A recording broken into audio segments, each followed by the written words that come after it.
Students, नमस्कार, Radhe Radhe and welcome to filler form. तो दोस्तों, आप सभी का स्वागत है UGC NET free online class में। और मेरा नाम ज्योति है और मैं आपको हिंदी साहित्य पढ़ाती हूँ। तो दोस्तों, हमारा सिलेबस तो पहले कंप्लीट हो चुका है और हम अब एमसीक्यू सीरीज़ कर रहे हैं। तो आज हमारी 5वीं एमसीक्यू सीरीज़ है जो हम कर रहे हैं और आई होप आप लोग एमसीक्यूज़ अच्छी तरीके से रीड ऑन कर रहे होंगे और अपनी प्रैक्टिस भी कर रहे होंगे। तो जैसा मैंने आपको बताया है कि यूजीसी के पेपर में आपको 2 एग्ज़ाम देने हैं और दोनों की प्रिपरेशन इक्वल होनी चाहिए, क्योंकि नेट क्रैक करना है तो आपको मार्क्स भी अच्छे लेकर आने हैं। तो अपने सब्जेक्ट में तो पकड़ होनी ही चाहिए, जो कि आपका हिंदी साहित्य है, तो उसमें पकड़ होनी चाहिए और साथ ही साथ फर्स्ट पेपर की प्रिपरेशन करना भी ना भूलें। तो फर्स्ट क्लासेस भी आपको मिल रही है, उसमें आपको एमसीक्यूज़ वगैरह भी मिल रहे हैं और यहाँ पर आपको सेकंड का भी मैंने सारा सिलेबस कंप्लीट करवा दिया है और अब हमारी एमसीक्यू सीरीज चल रही है दोस्तों। ठीक है, तो चलिए शुरू करते हैं क्लास को। उससे पहले कुछ इंफॉर्मेशंस है वो आपको बता दूं। आपको स्क्रीन में दिख रहा होगा स्टूडेंट्स, ये देखिए, यहाँ पे व्हाट्सएप ग्रुप है हमारे पास, टेलीग्राम ग्रुप है और साथ में इंस्टा अकाउंट है। तो आप इसे फॉलो कर सकते हैं, ज्वाइन कर सकते हैं। यहाँ पर आपको जितनी भी एनटीए की इंफॉर्मेशन होगी वो सब आपको यहाँ पर मिल जाएगी। ठीक है, कब एडमिट कार्ड आएंगे, कब क्या होगा, वो सारी डिटेल आपको यहाँ पर मिल जाएगी। ठीक है स्टूडेंट्स, तो चलिए आगे चलते हैं। आप चाहे तो मेरे सारे जितने भी पीडीएफ है उसे आप डाउनलोड भी कर सकते हैं। तो उसके लिए आपको वेबसाइट पर जाना पड़ेगा। सो वेबसाइट है हमारी www.ugcnet.com। तो ये हमारी वेबसाइट है। आप वेबसाइट पर जाकर वहां पर पीडीएफ का ऑप्शन आएगा, पेपर 1 पर जाकर पेपर 1 के पीडीएफ को डाउनलोड कर सकते हैं और सेकंड पेपर जो कि हिंदी साहित्य है तो आप उसको भी वहां पर डाउनलोड कर सकते हैं। सो दोनों ऑप्शन आपको वहां पर मिल जाएंगे, तो आप इजीली वहां से डाउनलोड कर सकते हैं पीडीएफ को, जो भी पीडीएफ आपको चाहिए। अगर आपको ओवरऑल सारे चाहिए तो आपको वो भी वहां मिल जाएंगे और आपको काफी बेनिफिट होगा, क्योंकि मैंने काफी अच्छी तरीके से हर एक टॉपिक को समझाया है। ठीक है, तो बहुत बेनिफिट होएगा आपको वहां पर। साथ ही आप एप्लीकेशन को इंस्टॉल कर सकते हैं। सो फिलर फॉर्म की एप्लीकेशन को आप फिलर जो है प्ले स्टोर पर जाकर देख सकते हैं।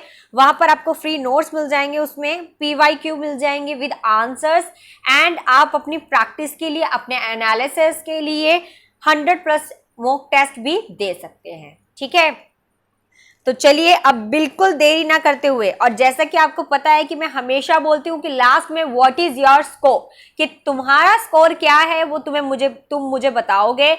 और यू नो वेरी वेल कि एक क्वेश्चन राइट होगा तो +2 मार्क्स मिलेंगे आपको। तो आप लोग 2 मार्क्स ऐड करते रहना। तो सभी मुझे कमेंट सेक्शन में +2 करके बताएंगे कि किसका आंसर सही था, तो उसके +2 हो गए। नेक्स्ट क्वेश्चन सही होगा तो +4 कर देना और इसी तरीके से आप जो है अपने मार्क्स जो है वो जोड़ते चले जाएंगे और लास्ट में मुझे बताएंगे कि कितना स्कोर हो गया। और मुझे सभी स्टूडेंट का पार्टिसिपेशन चाहिए, because this time is very important time, so very precious time है और आप इस प्रीशियस टाइम को ना खोए।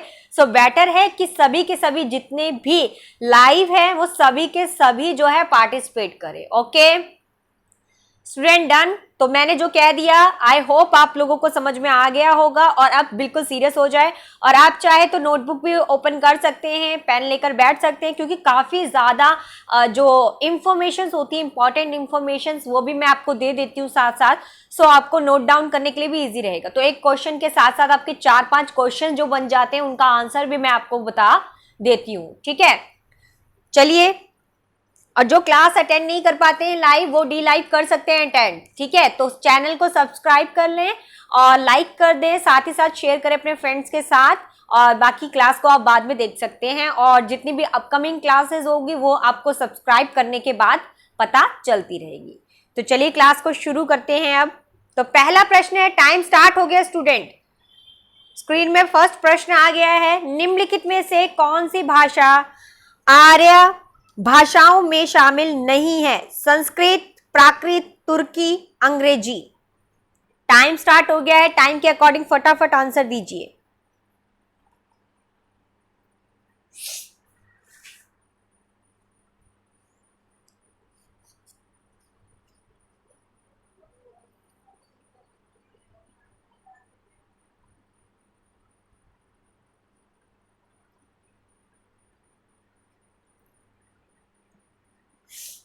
जल्दी आंसर दीजिए, सभी का पार्टिसिपेशन चाहिए मुझे, बॉयज गर्ल्स सभी जितने भी हैं। 9 8 7 6 5 4 3 2 1। स्टूडेंट्स टाइम ओवर हो चुका है और इसका आंसर है थर्ड, तुर्की। तुर्की इसका आंसर है दोस्तों। और क्यों है, रीजन यही है कि तुर्की जो है वो आर्य भाषा में शामिल नहीं है। इन्होंने पूछा था ना कि आर्य भाषा में शामिल कौन सा नहीं है, तो तुर्की आर्य भाषा में शामिल नहीं है, बल्कि वो शामी भाषा में आता है। कौन सी भाषा में आता है? शामी परिवार में आता है वो। तो पता होना चाहिए आपको कि शामी परिवार में आता है तुर्की। और बाकी जितने भी हैं, संस्कृत हो गया, प्राकृत हो गया या अंग्रेजी हो गया, ये तीनों के तीनों हमारी भाषा आर्य भाषाओं के अंतर्गत ही आती है। क्लियर है सभी को ये आंसर? चलें आगे, चलिए सेकंड प्रश्न की ओर चलते हैं। दूसरा प्रश्न है हमारा, निम्नलिखित में से कौन सा शब्द रूढ़ है या यौगिक नहीं?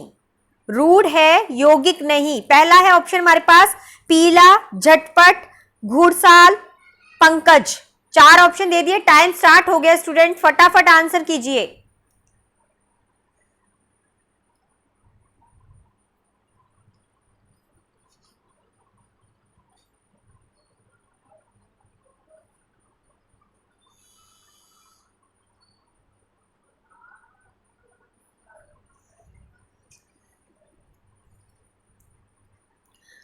फटाफट आंसर कीजिए, सभी का पार्टिसिपेशन चाहिए मुझे।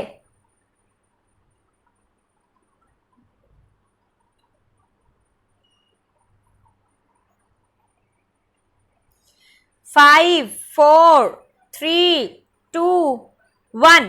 Time is over student. और आंसर है हमारे पास पहला। आंसर है हमारा पहला, पीला। उन्होंने बोला जो शब्द रूढ़ है यौगिक नहीं, मतलब रूढ़ है और यौगिक नहीं, वो है पीला शब्द।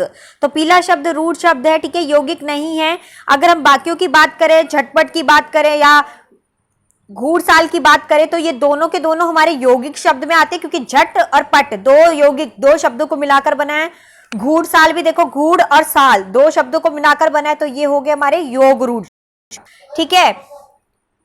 अगर हम पंकज की बात करें तो पंकज भी हमारा जो है योग रूढ़ शब्द में ही आ जाएगा। तो इस तरीके से आपके तीनों जो है यौगिक शब्द जो है झटपट और घुड़साल यौगिक शब्द हो गए, और पंकज आपका योग रूढ़ शब्द जो है वो बन जाता है, ठीक है। और मैंने आप लोगों को पढ़ाया हुआ है कि व्युक्ति या मैं कहूं कि रचना की दृष्टि के आधार पर जो शब्द है वह 3 प्रकार के शब्द होते हैं, ठीक है। रचना की दृष्टि में शब्द 3 प्रकार के होते हैं। कौन कौन से?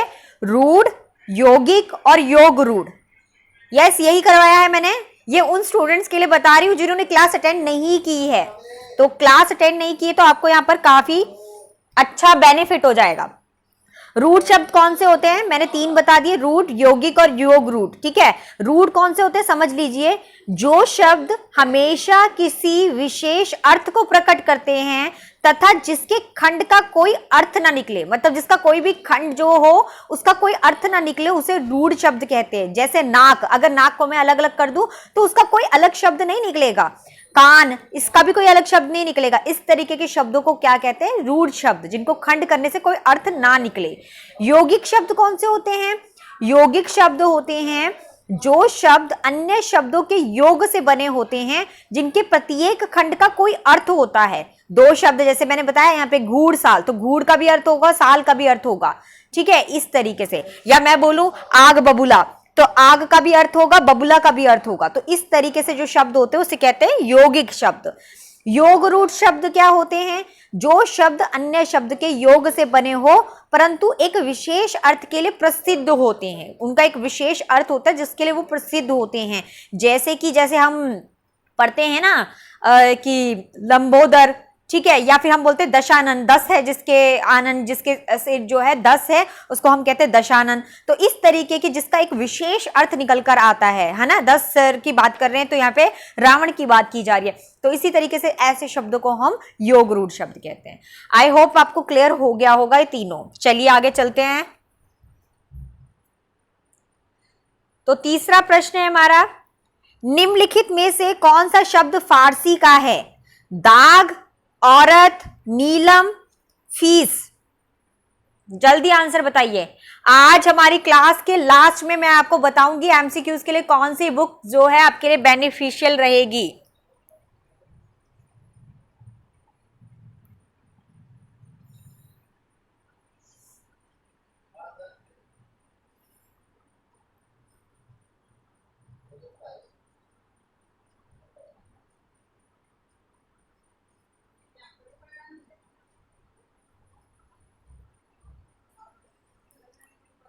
टाइम ओवर होने वाला स्टूडेंट, हरी अप। 8 7 6 5। आंसर बता देती हूँ, इसका आंसर है फर्स्ट, दाग। दाग क्यों है जल्दी से बताइए। दाग जो है शब्द हमारा फारसी शब्द है, ठीक है। जबकि अगर मैं औरत की बात करूं तो औरत जो है हमारा अरबी भाषा का शब्द है।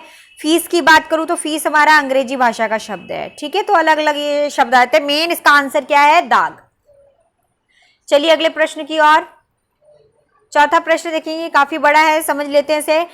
नया लेखक उनसे डरता है, पुराना घबराता है।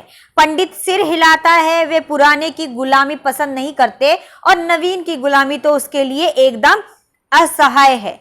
उपरोक्त कथन किस लेखक के बारे में कहा है? आचार्य रामचंद्र शुक्ल ने आचार्य महावीर प्रसाद द्विवेदी के लिए कहा है। आचार्य महावीर प्रसाद द्विवेदी ने भारतेंदु हरिश्चंद्र के लिए कहा है। आचार्य नंद दुलारे वाजपेयी ने आचार्य हजारी प्रसाद द्विवेदी के लिए कहा है। आचार्य हजारी प्रसाद द्विवेदी ने आचार्य रामचंद्र शुक्ल के लिए कहा है। तो इसका सही आंसर क्या होगा वो आप बताइए।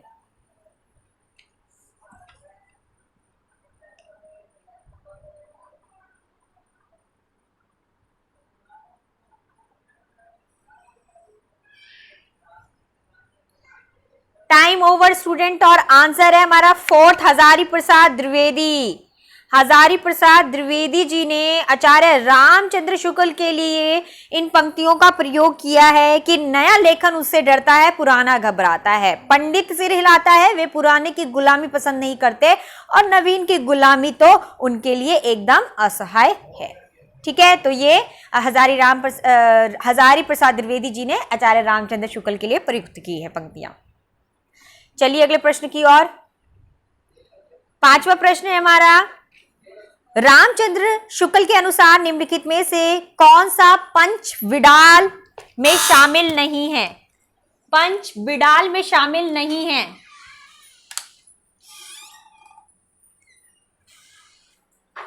आइए आंसर बताइए।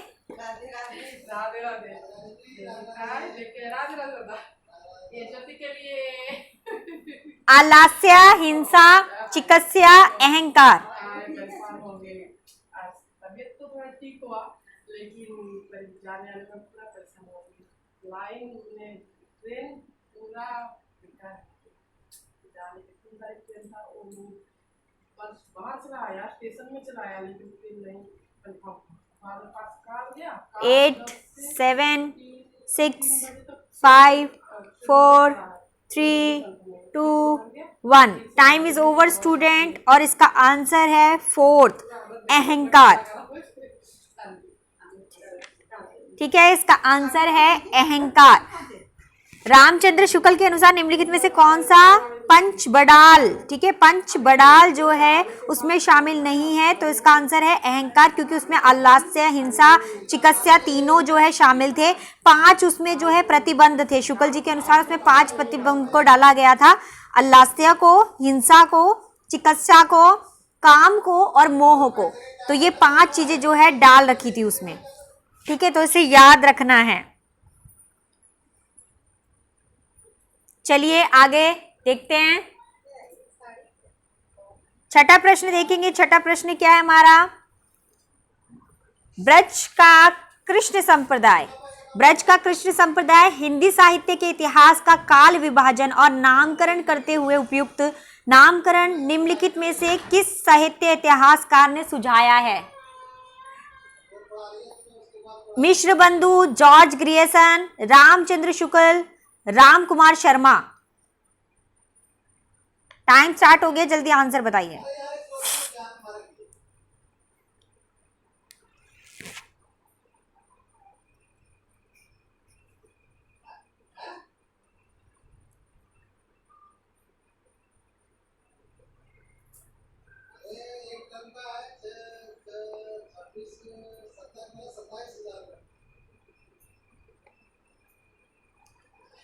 तीन, दो, एक और time is out student. Answer है जॉर्ज क्रिएशन।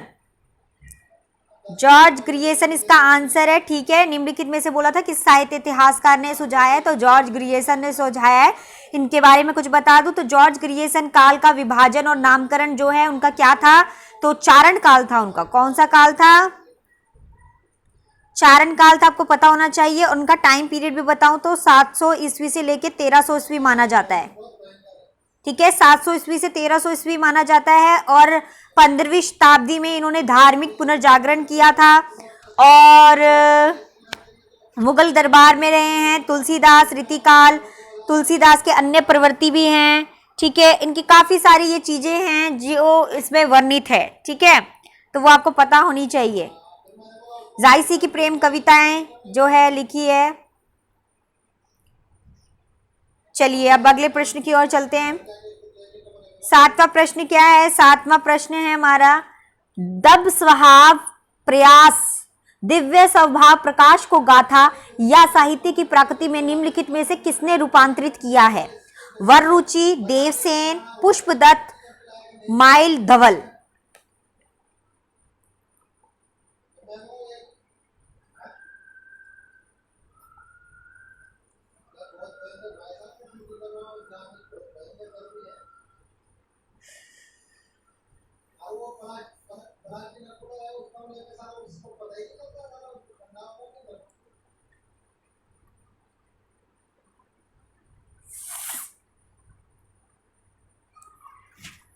टाइम ओवर होने वाला है स्टूडेंट, जल्दी।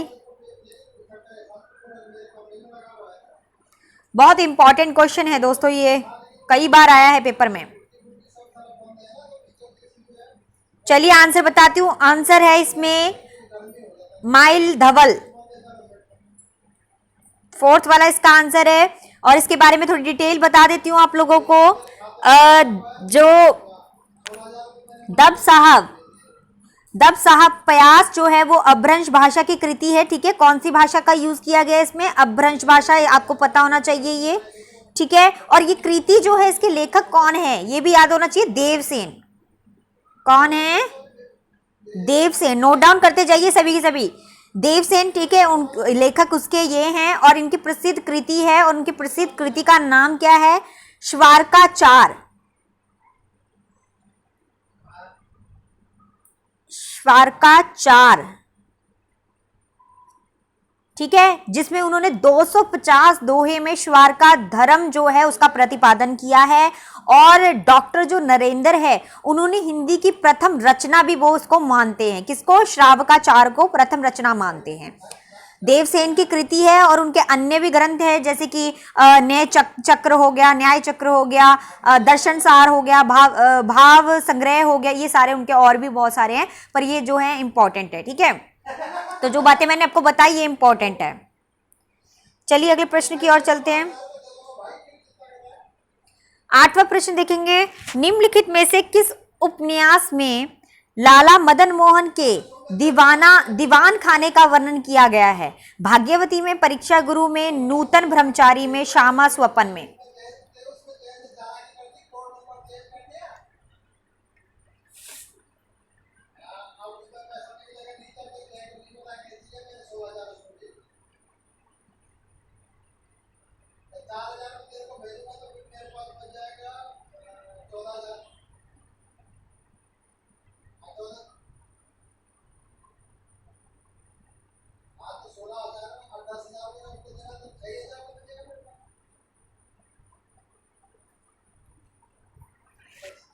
नाइन, 8, 7,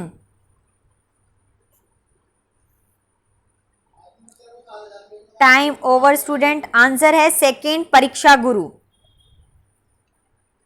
परीक्षा में यहाँ से होती है मात्रा, ठीक है, बड़ी की मात्रा होती है। परीक्षा गुरु उपन्यास आपको पता ही है किसके द्वारा रचित है, जल्दी बताइए, कमेंट सेक्शन में कमेंट करके बताइए किसके द्वारा रचित है परीक्षा गुरु उपन्यास। वेरी गुड, लाला मदन मोहन, ठीक है, लाला मदन मोहन के द्वारा ये है जो है लिखा गया है और उनके ही दीवाने खाने का वर्णन उसमें कर रखा है। परीक्षा गुरु का अगर इसका बात करूं तो कब हुआ था, 1882 में ये उपन्यास लिखा गया था। लाला जो है श्रीनिवास दास,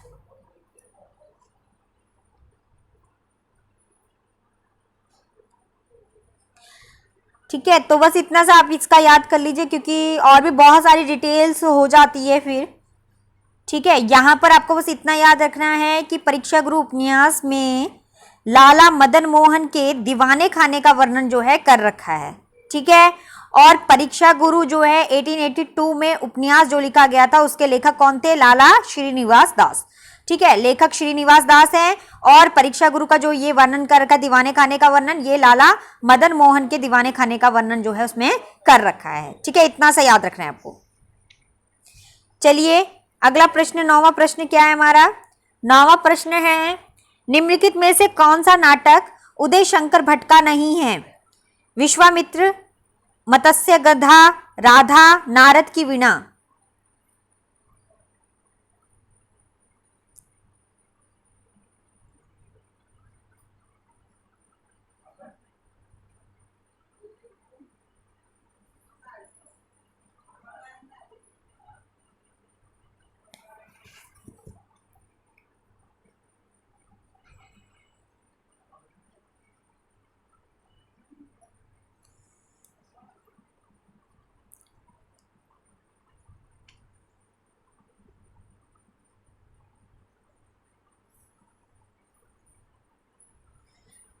eight, 7, 6, 5, 4, 3, 2, 1, time is over student. और आंसर है हमारा 4th, नारद की वीणा। इसका आंसर है नारद की वीणा। नारद की वीणा नाटक जो है उदय शंकर भट्ट का नहीं है, क्योंकि उन्होंने बोला ना यहाँ पे कि उदय शंकर भट्ट का जो है कौन सा नाटक नहीं है, तो यहाँ पे नारद की वीणा उनका जो है नहीं है। जबकि नारद की वीणा के लेखक कौन है, लक्ष्मी नारायण मिश्रा है। और नारद की वीणा जो है 1946 में लिखा गया नाटक था, तो 1946 में ये नाटक लिखा गया था और इसके लेखक लक्ष्मी नारायण मिश्रा है, ठीक है। इतना बहुत है, चलिए आगे चलते हैं। 10वां प्रश्न देख लो। 10वां प्रश्न हमारा क्या है, 10वां प्रश्न है अपने मनोवैज्ञानिक मनोविकार संबंधित निबंध करुणा में रामचंद्र शुक्ल ने निर्धारित किया है कि करुणा दुखात्मक वर्ण में आने वाला मनोविकार है। करुणा पात्र अथवा विषय के दुख मात्र में उत्पन्न होता है। करुणा का प्रसार सामाजिक जीवन की स्थिति और पुष्टि के लिए आवश्यक नहीं है। करुणा का आलंबन मतलब विषय और करुणा करने वाले मतलब आश्रय के प्रति कृतज्ञ होता है। तो उपयुक्त में से कौन सा शुक्ल जी का मंतव्य नहीं है, ध्यान दीजिए, नहीं है, A, B, C, D।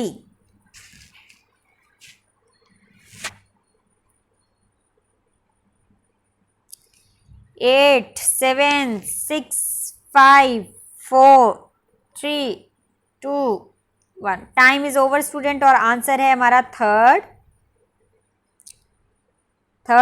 क्या, सी।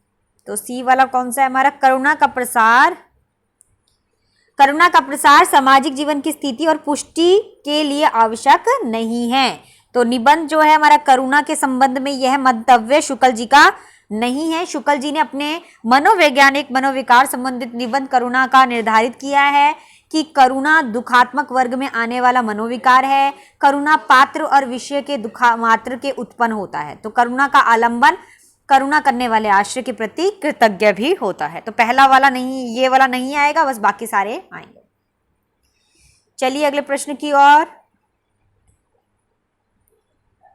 11वां प्रश्न है निम्नलिखित में से किस उपन्यास में बाल वे संधि और किशोर मन के मनोवैज्ञानिक अंकन का प्रयास किया गया है। शेखर एक जीवनी में, त्याग पत्र में, पर्दे की रानी, जयवर्धन।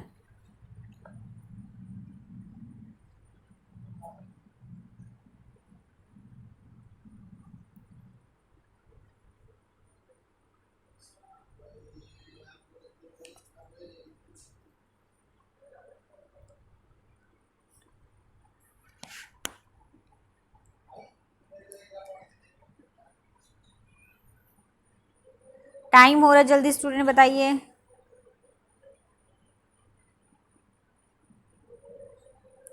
आंसर बता रही हूं क्योंकि फिर टाइम हो जाएगा। पहला आंसर इसका शेखर एक जीवनी।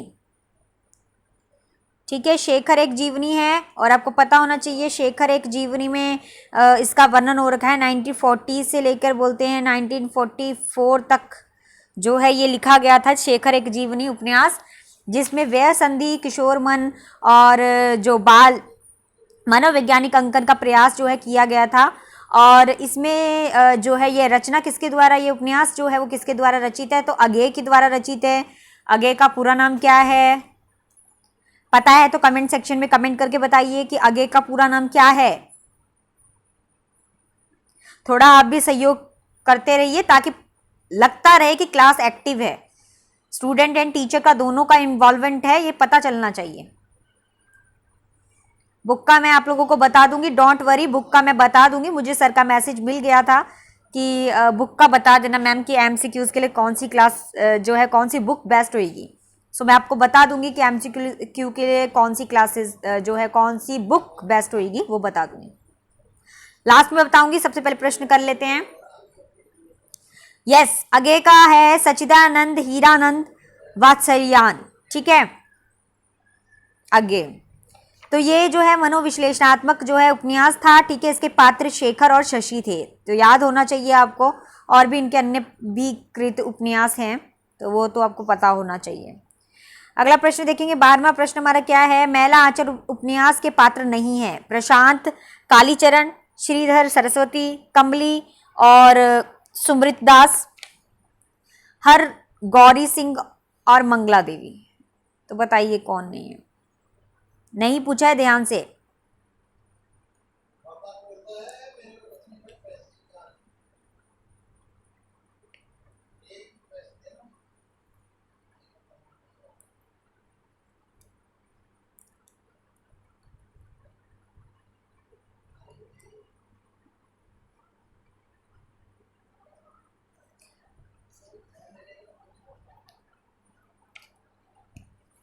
बस इतना टाइम बहुत है, आंसर बता देती हूँ। आंसर है श्रीधर और सरस्वती। तो श्रीधर और सरस्वती जो है इसका आंसर है। और बता दूं कि बाकी सारे तो हैं, प्रशांत, कालीचरण, कमली, सुमृत दास, ये सारे हैं। और श्रीधर और सरस्वती जो है उनके पात्र नहीं हैं।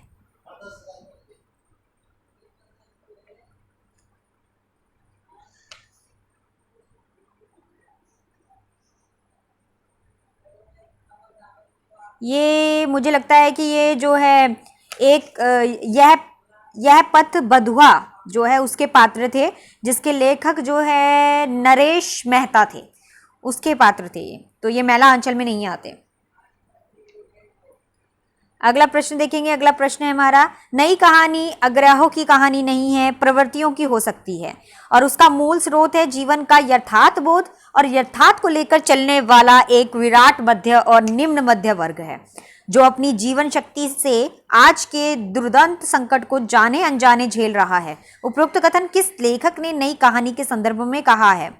भीष्म साहनी, शिव प्रसाद सिंह, राजेंद्र यादव, कमलेश्वर।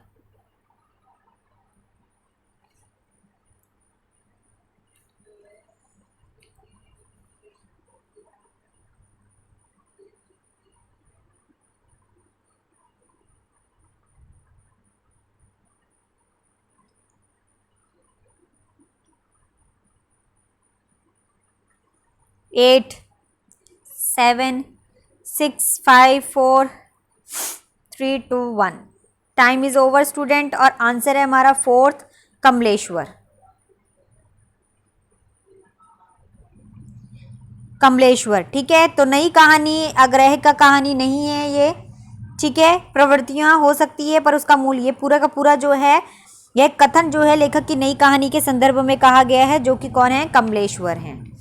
ठीक है, चलिए आगे चलते हैं। 14वां प्रश्न हमारा क्या है? 14वां प्रश्न है, शक्ति कवित्व बीज रूपा संस्कार विशेष, अर्थात कवित्व निर्माण के बीच रूप विशिष्ट संस्कार को शक्ति कहते हैं। प्रतिभा के विषय में उक्त उदाहरण किस आचार्य का है? आचार्य कुंतक का है, पंडित राज जगन्नाथ का है, आचार्य मरमट का है, आचार्य दंडी का है। तो आंसर बताइए स्टूडेंट जल्दी से, टाइम चल रहा है।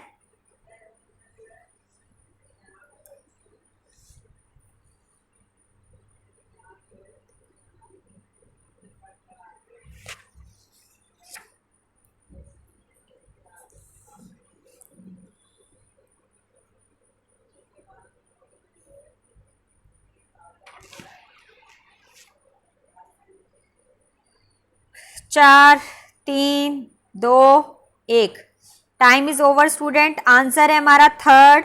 थर्ड क्या है? आचार्य मम्मट। ठीक है, आचार्य मम्मट जो हैं उन्होंने ये जो पंक्तियां हैं पूरी की पूरी उन्होंने बताया है इसके बारे में। प्रतिभा के विषय में उदाहरण आचार्य मम्मट का है। ठीक है, प्रतिभा को लेकर इन्होंने कहा था ये। 15वां प्रश्न देखेंगे क्या है। तो 15वां प्रश्न है हमारा, निम्नलिखित में से कौन सा कथन सही है, सही बताना है। तो आइए, रिचर्ड्स की प्रसिद्ध कृति का नाम दी प्रिंसिपल ऑफ लिटरेरी क्रिटिसिज्म है, प्रैक्टिकल क्रिटिसिज्म नहीं।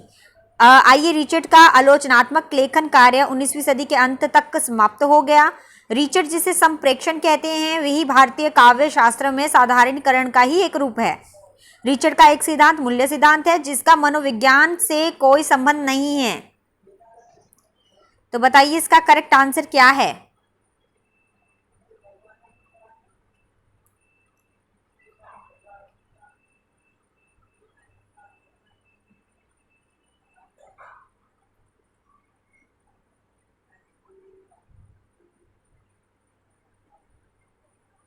Five, four, three, two, one, time is over student.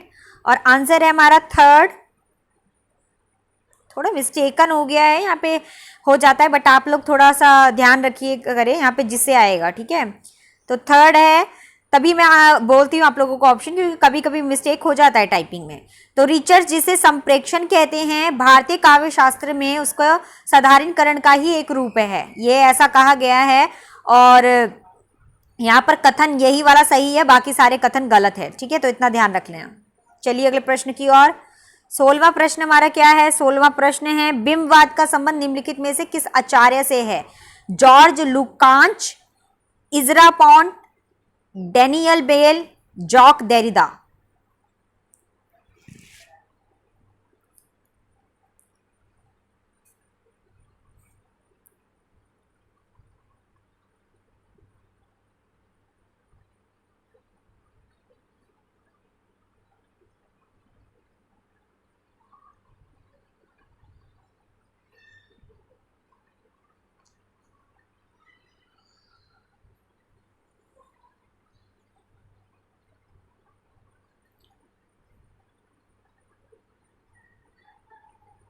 तो इसका करेक्ट आंसर है दोस्तों सेकेंड, इजरा पॉन्ट। ठीक है, यहाँ पे आएगा इजरा पॉन्ट। तो इजरा पॉइंट इसका जो है करेक्ट आंसर है। ठीक है, बिंबवाद का संबंध इजरा पॉइंट से है। बिंबवाद पर इजरा पॉइंट का जो कथन है वो ये था कि ऐसी कविता जिसमें चित्रकला भी हो और शिल्पकला मानव संवाद के लिए एकत्रित हुए हो। बिंबवाद और कभी कभी विकास के नियंत्रण और सत्य अवधि के बजाय रचनात्मक क्षणों के एक सिलसिले के रूप में देखा जाता है। ठीक है, मतलब इन्होंने इतना कुछ वो नहीं कहा, बट इजरा पॉन्ट ने ही इसमें बिंबवाद का जो संबंध है वो दिखाया गया, तो वो याद रखना बस आपको। अगले प्रश्न की ओर चलते हैं। अगला प्रश्न है हमारा 17वां प्रश्न है हमारा, आदिवासी जो है विमर्श की मूल स्थापना नहीं है। नहीं बोला है कि मूल स्थापना नहीं है, तो क्या आंसर है इसका। संस्कृति पहचान के लिए संघर्ष है, जनजातियों की विस्थापन का त्रास है, सत्ता के प्रति मोह है, या जल जीवन जमीन पर अधिकार।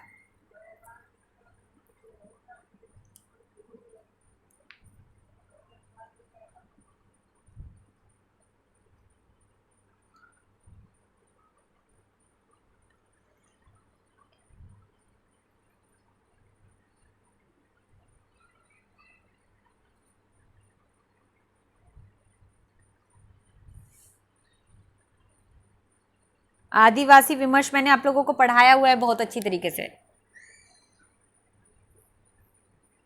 5 4 3 2 1, टाइम इज ओवर स्टूडेंट। और आंसर है हमारा थर्ड, सत्ता के प्रति मोह। तो सत्ता के प्रति मोह जो है वो इसका आंसर जो है होगा। ठीक है, मतलब गलत है एक तरीके से, क्योंकि उन्होंने बोला ना कि मूल स्थापना नहीं है, तो नहीं में सत्ता के प्रति मोह आएगा, बाकी ये तीनों बिल्कुल करेक्ट है। चलिए अगले प्रश्न की ओर। 18वां प्रश्न हमारा क्या है? 18वां प्रश्न है हमारा, हमारे समाज के पुरुष के विवेकहीन जीवन का चित्र देखना हो तो विवाह के समय गुलाब सी खिली हुई स्वस्थ बालिका को 5 वर्ष बाद देख लीजिए।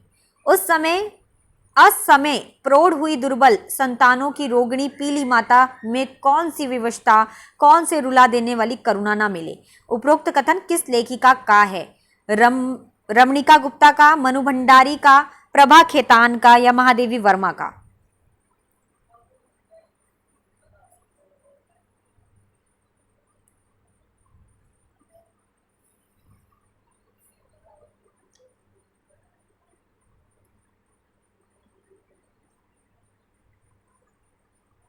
चलिए इसका आंसर बता देती हूँ। इसका आंसर है हमारा महादेवी वर्मा।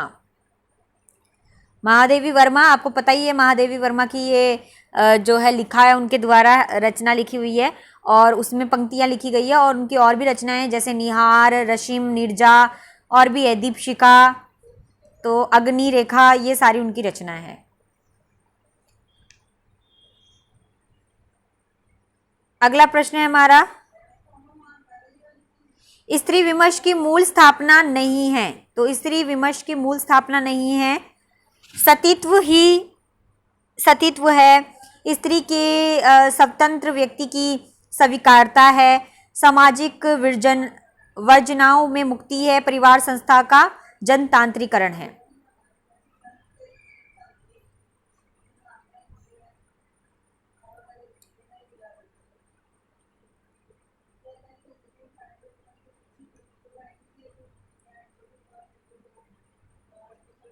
पर उन्होंने बोला है स्त्री विमर्श की मूल स्थापना नहीं है, पूछा है। ठीक है, स्त्री विमर्श भी करवा रखा है मैंने आप लोगों को।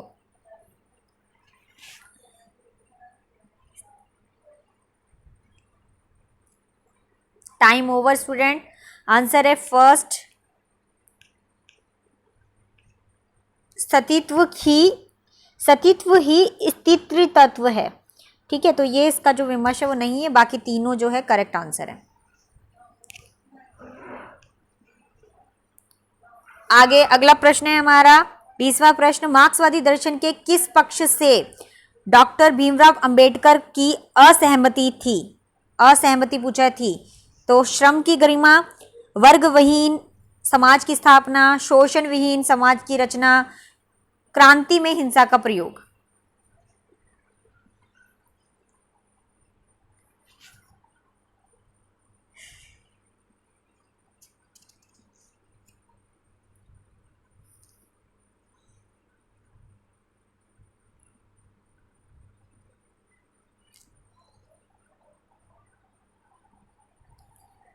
तो इसका करेक्ट आंसर है फोर्थ, क्रांति में हिंसा का प्रयोग।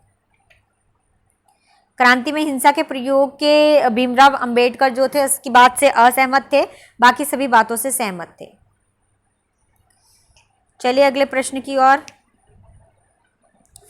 21वां प्रश्न है हमारा, निम्नलिखित में से कौन सी कृति मुक्तिबोध की नहीं है पूछा है। तो चांद का मुंह टेढ़ा है, शुद्ध कविता की खोज, गांठ का सपना, कमायनी एक पुनर्विचार।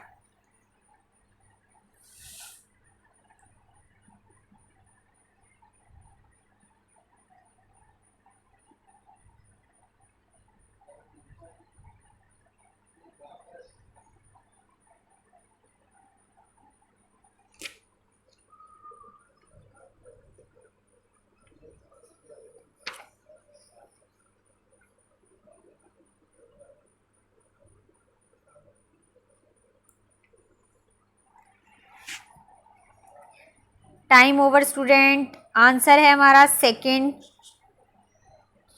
शुद्ध कविता की खोज। ठीक है, तो निम्नलिखित में से बोला था कौन सी मुक्ति बोध की नहीं है, तो चांद का मुंह टेढ़ा भी मुक्ति बोध की है, गांठ का सपना, कमायनी एक पुनर्विचार, सब मुक्ति बोध की, बट शुद्ध कविता की खोज जो है वो मुक्ति बोध की नहीं है, ये हमारी रामधारी सिंह दिनकर की है। ठीक है, किनकी? रामधारी सिंह दिनकर की है।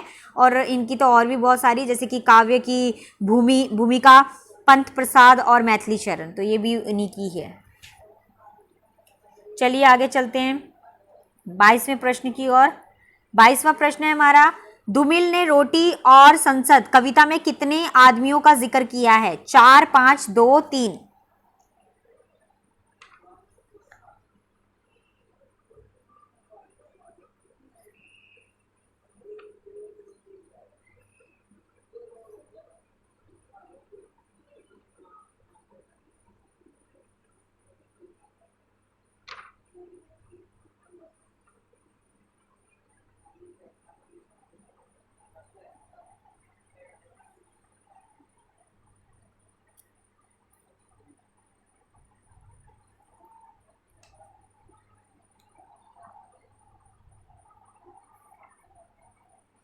चलिए इसका आंसर बता देती हूँ। इसका आंसर है 3। और इसमें जो है उनकी पंक्तियां जो है मुझे याद है, उनकी पंक्तियां थी धूमिल की।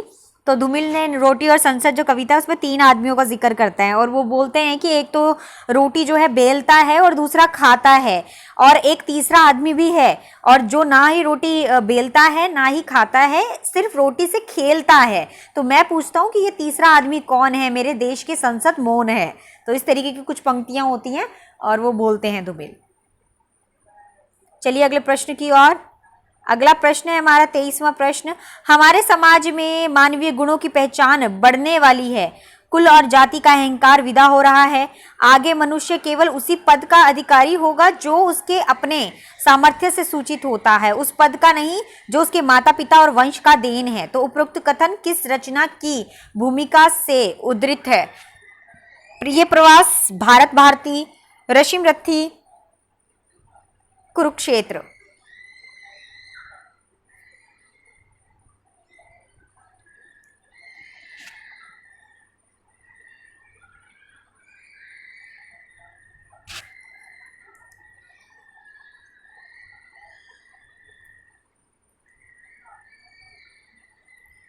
नाइन, 8, 7, तो इसका आंसर है दोस्तों 3rd रश्मि रथी।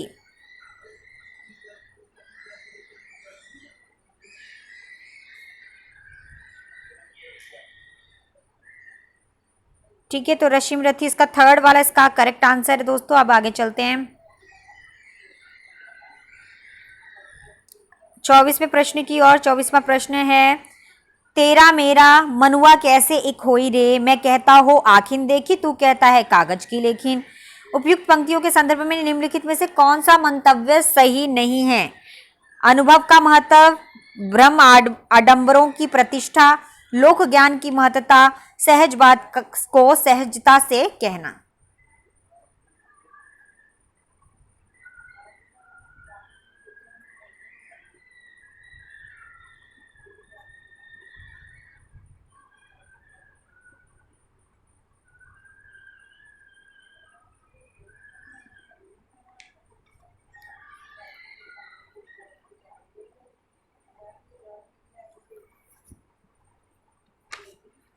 तो दोस्तों इसका आंसर है 2nd, बाहरी आडंबरों की प्रतिष्ठा।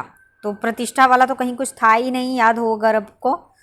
ठीक है, तो प्रतिष्ठा की बात यहाँ पर जो है करेक्ट आंसर है।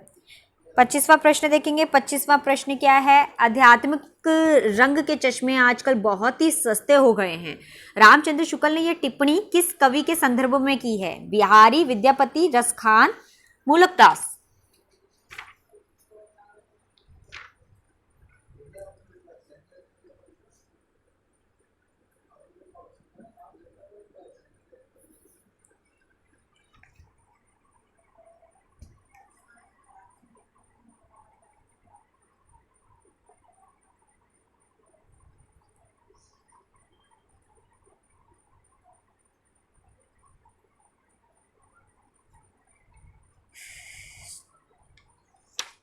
चलिए स्टूडेंट, आंसर है इसका सेकंड विद्यापति। ठीक है, तो विद्यापति के लिए पंक्तियां बोली और विद्यापति की और भी बहुत सारी रचनाएं जैसे कीर्ति लता, कीर्ति पताका, ये तो फेमस है। ठीक है, और पुरुष परीक्षा, तो ये सब है। चलिए अगले प्रश्न की ओर। 26वां प्रश्न है हमारा, माता पिता के संबंध विच्छेद से प्रभावित बालक के त्रास्त जीवन की कथा पर आधारित उपन्यास कौन सा है? 1 इंच मुस्कान, अनुगूंज, आपका बंटी, बेघर।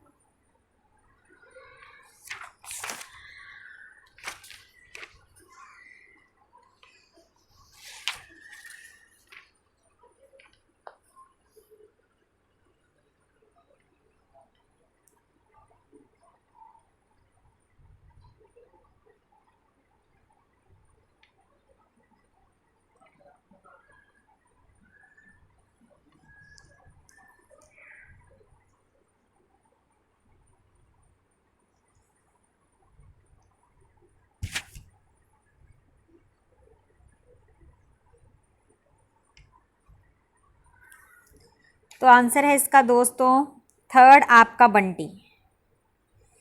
ठीक है, आपका बंटी जो है आपको पता ही है, उसमें लेखिका मन्नू भंडारी हैं और उनके द्वारा रचित ये उपन्यास है जिसमें माता पिता का बताते हैं वो और विवाह कर लेते हैं, बीच में बच्चा फंस जाता है बंटी, तो उसके बारे में बता रखा है। 27वां प्रश्न देखेंगे। 27वां प्रश्न है, लक्ष्मी दासी निम्नलिखित में से किस उपन्यास की पात्र है? मैला आंचल, प्रतीप परिकथा, जुलूस, कितने चौराहे।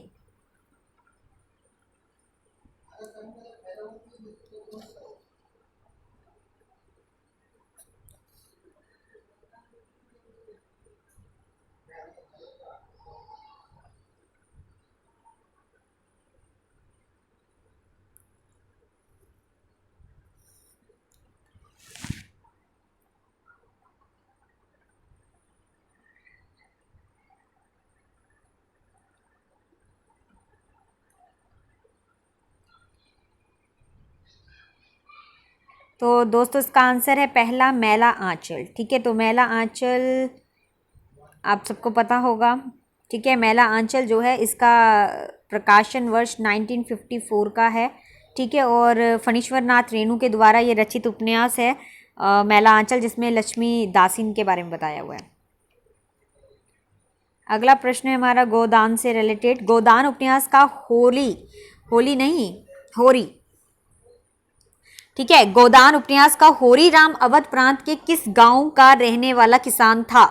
तो ऑप्शन है स्टूडेंट्स आपको, बेलारी का, गंगोली का, शिवपालगंज का, पांडेपुर का। तो 4 ऑप्शन है। टाइम स्टार्ट हो गया है, जल्दी से आंसर कीजिए।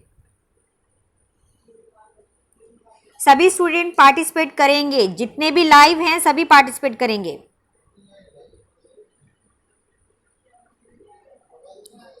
जल्दी बताइए आंसर।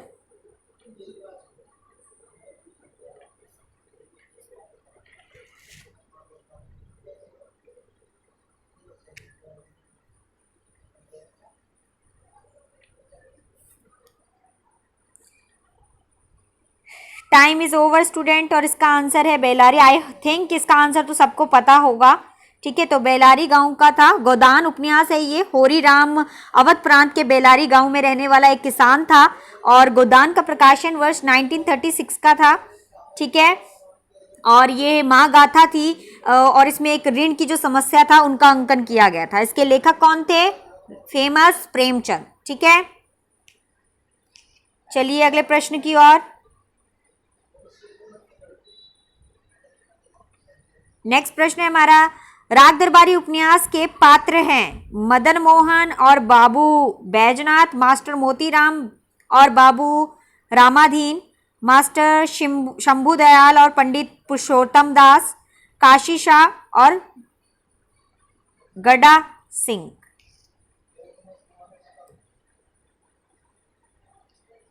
गंडा सिंह।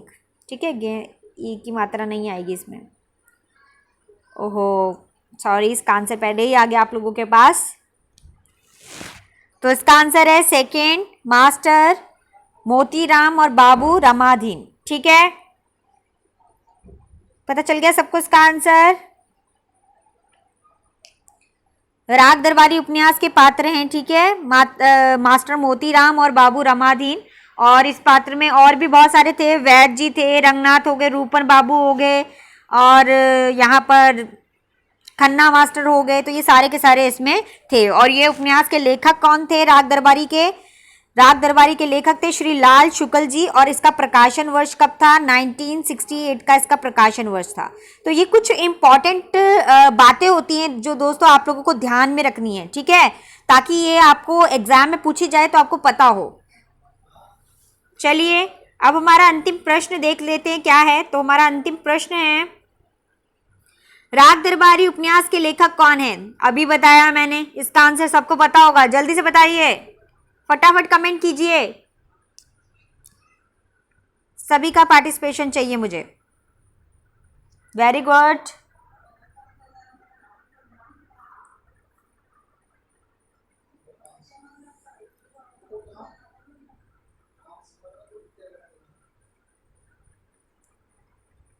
तो इसका आंसर है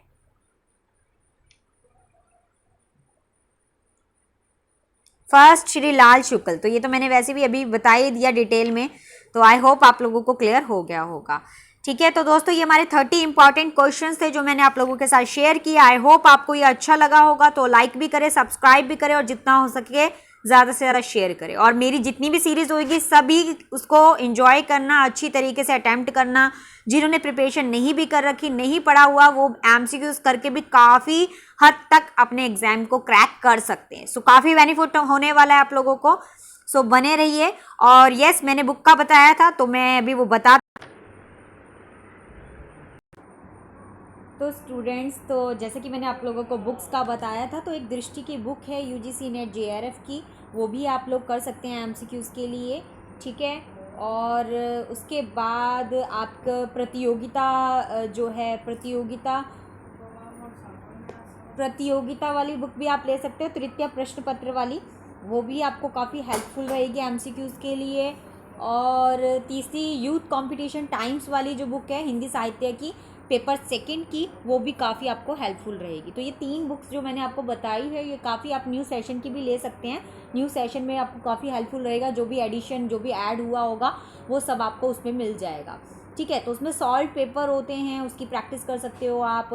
पेपर्स होते हैं उसमें प्रीवियस ईयर के सारे, वो भी आप प्रैक्टिस कर सकते हो। और बहुत सारे उसमें क्वेश्चंस दे रखे होते हैं और फाइंड आउट करने होते हैं आंसर्स, तो वो भी आप काफ़ी आपकी प्रैक्टिस हो जाएगी। तो काफ़ी बेनिफिट रहेगा। मैंने 3 बुक्स बता दी आप लोगों को, ठीक है। एक तो दृष्टि की बुक यूजीसी नेट जेआरएफ वाली, और एक प्रतियोगिता सृष्टि वाली, और तीसरी आपकी यूथ कंपटीशन टाइम्स वाली। तो ये बुक्स ले लीजिए, काफ़ी आपके लिए हेल्पफुल रहेगी। तो चलिए, व्हाट इज़ योर स्कोर? अपना स्कोर मेरे साथ शेयर कीजिए, मुझे बताइए। और thank you so much, bye, Radhe Radhe, have a nice day. मिलते हैं नेक्स्ट क्लास में।